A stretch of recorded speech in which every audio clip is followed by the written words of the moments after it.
Hey,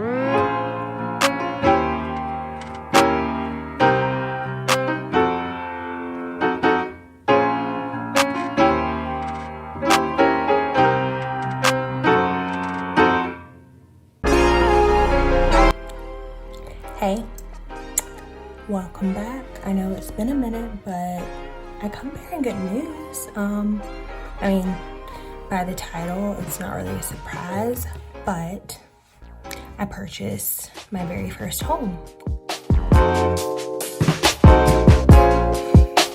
All right, hey friends, welcome back to my channel. It's Brianna Chantel here, and it's been a minute. It's been quite some time, but it comes with some really great news for a re-debut. So I'm so incredibly excited to not only share this information with you guys and, make some memories along the way, but hopefully, this is a great opportunity to just share some tips with someone who, doesn't know where to start, kind of similar to myself, where I had no clue what a lot of this process would be like. But since I'm educated a little bit more, I at least wanted to share with you along the way. So if you're interested to learn 3 tips that I'm giving on, how I bought a new house and the ways that I did it, then take a look.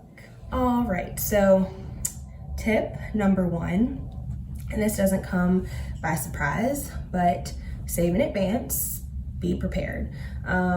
Like purchasing a home, it is not just kind of a random decision that you make one day and you decide, oh, I'm gonna purchase a home, and you go out, you go shopping, and you come back with a home that's purchased. If that is your story, then wow, kudos to you, but definitely not typical whatsoever. It's not Target same day delivery shopping, although that would be kind of cool. So you have to save, you have to be prepared. And I kind of think about my process, and I made a due diligence deposit. So a due diligence deposit is a non-refundable deposit that's kind of a credit that the money that you put in is put towards, closing. So you think of your down payment, you think of closing costs, that check that you give is then put towards that at closing. And, for me, the community required a 1% deposit. So kind of think about whatever the sales price was, take that, and I had to multiply by 0.01, and that is the amount of a check that I had to give to them that they cashed and they took out. This isn't something that I gave to them and they just held on to. No, they cashed that thing. So I had to have that in my account. I had to be prepared, I had to be ready to go. And kind of thinking of the way of the housing market and how it's quickly moving, you want to be able to move just as quickly as the market is moving. So if I didn't have that, preparation, didn't have those things saved, then it's a strong possibility that the lot that I reserved, I wouldn't have been able to do it. And first come, first serve, things are moving quickly. Who knows if I even would have been able to purchase a home. So you want to be prepared if you have made the decision that you do want to purchase a home. And if you want to purchase a home but you're not as prepared, then you can set some timeline expectations of when you are able to take action based on the savings and so forth. So yes, financial savings are extremely important, but just some kind of bonus nuggets is being prepared comes in different ways. It comes in also educating yourself. So make sure that you know what resources are available to you. There are first-time home buyer programs that are out there. There's grants, there's loans. Talk to your real estate agent, talk to your loan officer. Google is amazing. YouTube is amazing. Like, there are resources out there. And number 2, so be realistic with your expectations within your budget. Once you're very serious about purchasing a home, you need to get pre-approved. Unless you're kind of doing an all cash offer here. And, if you are, let's be friends. Like, I'm a great friend. But, typically you are getting a loan, and in order to get a loan you need to be pre-approved. And so once you're pre-approved, you really have a much more realistic number that the bank, that the loan officers have said that you qualify for.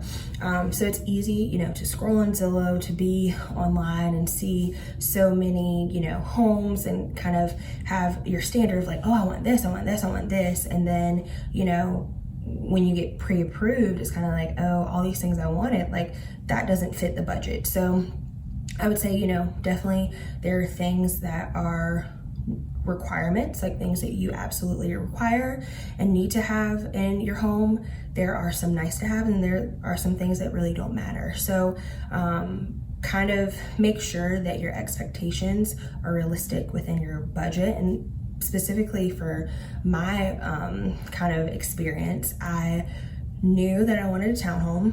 I knew that I wanted new construction after I did my research. I saw very well that new construction and already existing really were either very equal in price, or there was just a lot more benefits to new construction and a lot more offerings, and financially new construction was a better decision for me. When I was looking, I was like, oh, $225,000, that sounds right. That sounds like a good number. Like, I do not want to go over that.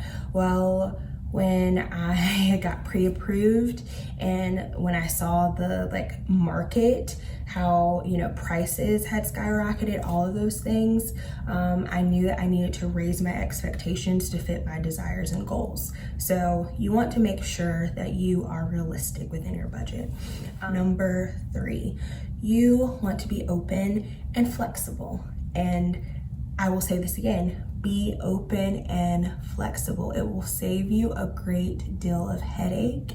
It will save you a great deal of a peace of mind. And this is all related to new construction and pre-existing homes. Like, it very well is different, but still you need to be open and flexible. And you want to be flexible with timelines. You want to be flexible with hiccups that could come along the way. You want to be flexible with closing dates, even a pandemic. Who thought that 2020 we would be in a pandemic, and 2021 still in a pandemic? So you want to be flexible. I kind of think about my process. I purchased my lot in August of 2020. They anticipated, okay, your home would be complete January, February timeframe. And I was like, that sounds amazing. It sounds perfect, because in March, lease was ending, so it would be a great transition. Slowly could move into the home. And here we are in March of 2020, and construction has not really began that much.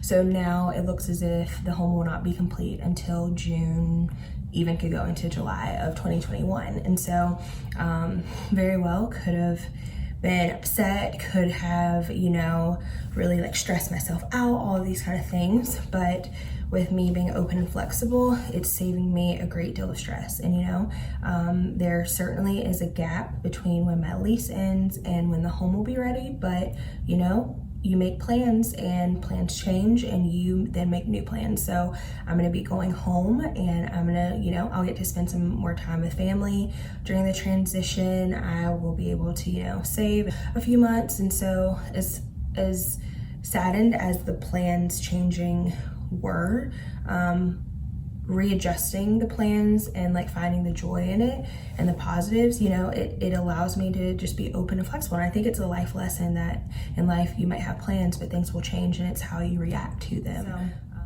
So, all of these tips are just vital details and information that hopefully are helpful to you if you're thinking about the next step on purchasing a home.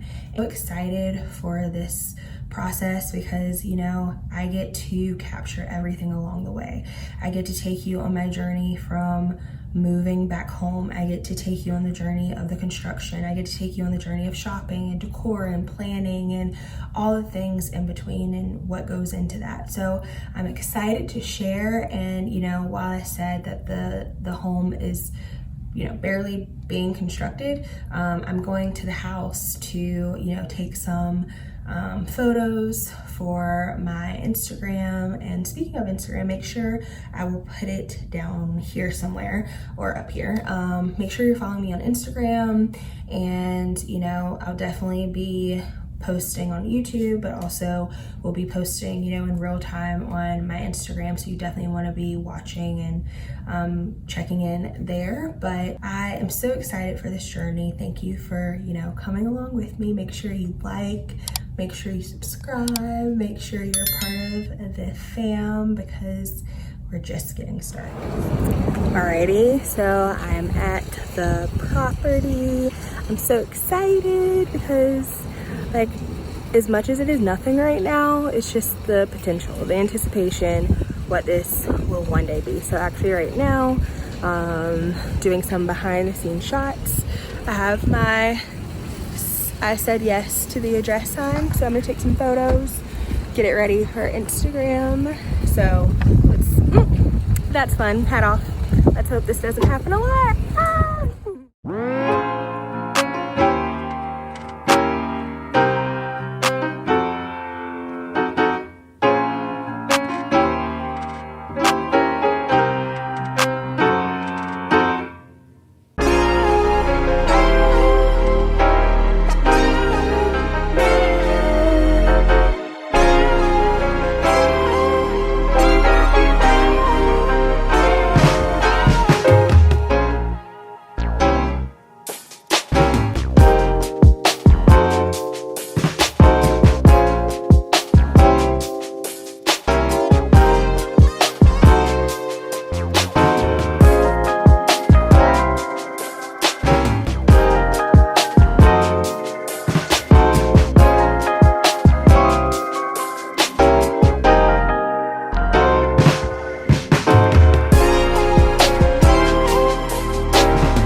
It's the squish, the direct mud hit for me.